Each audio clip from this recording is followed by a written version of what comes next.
गरीब परिवार रहता था। उस परिवार में रामू और उसकी बीवी सीता उसके बेटे चिंटू के साथ रहते थे। उसी गांव में एक तोता भी रहता था। उसका नाम था रघु। वो किस्मत का धनी था। जहां भी जाता वहां किसी भी चीज की कमी नहीं पड़ती थी।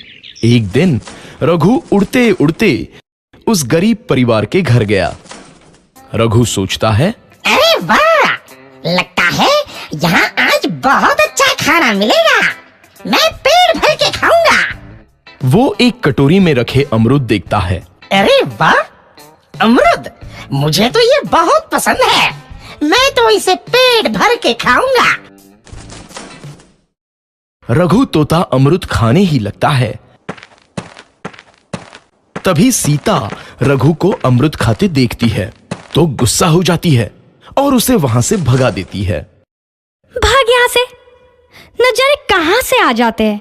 मैं तो परेशान हो गई हूं इनसे। सीता के भगाने के बाद रघु चुपचाप से एक कोने में रहता है। धीरे धीरे उस परिवार की बरकत होने लगती है। एक दिन रामू और सीता खाना खाते वक्त बातें करते हैं। आजकल हमारी बहुत तरक्की हो रही है, काम भी अच्छा चल रहा है। रामू कहता है। इस पर सीता कहती है, सच कहा, भगवान हमेशा ऐसे ही हम पर मेहरबान रहे। बेटा चिंटू भी कहता है, पिताजी, मुझे खिलौना लेके दो ना, मेरे सभी दोस्तों के पास है। रामू कहता है, ठीक है, जरूर लाऊंगा। सीता कहती है, कितने खुश है सब, मेरे परिवार को किसी की नजर ना लगे। एक तरफ ऐसी बातें होती हैं तो दूसरी तरफ रसोई में रघु तोता भी अमरूद खाते रहता है। मजा आया, अमरूद खाया, मजा आया, अमरूद खाया, मजा आया। तभी सीता रसोई में आती है और रघु तोते को अमरूद खाते देख बहुत गुस्सा होती है। सीता रघु को बाहर निकालने के लिए पिंजरे में अमरूद रखती है। रघु जब अमरूद खाने लगता है तो पिंजरे का दरवाजा बंद हो जाता है और वो उसमें फंस जाता है। मुझे बाहर निकालो, मैं यहाँ फंस गया हूँ, मुझे बचाओ। अगले दिन सीता पिंजरा उठाकर बाहर दूर उस रघु को छोड़ देती है। रघु के जाते ही उनके घर आई बरकत धीरे धीरे कम हो जाती है। उन्हें बहुत घाटा होता है।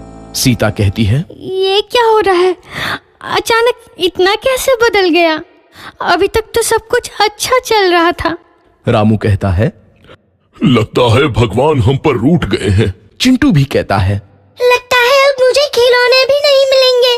और वो रोने लगता है और बाहर चला जाता है।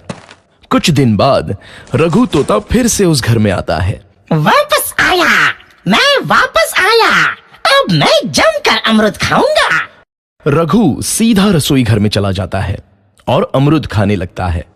कुछ देर बाद सीता रसोई में आती है और रघु को देख कहती है, एक तो घर में पहले से इतनी दिक्कत चल रही है और ऊपर से ये तोता मुझे और परेशान कर रहा है। सीता रघु को वहां से भगा देती है। रघु उड़कर किसी कोने में छुप जाता है। कुछ दिन बाद धीरे धीरे उस घर की बरकत वापस आने लगती है।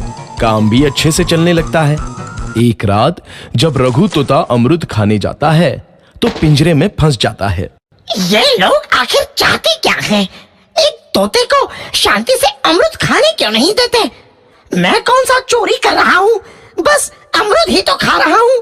तभी रामू वहां आता है और पिंजरे में रघु तोते को देख उसे बाहर छोड़ देता है।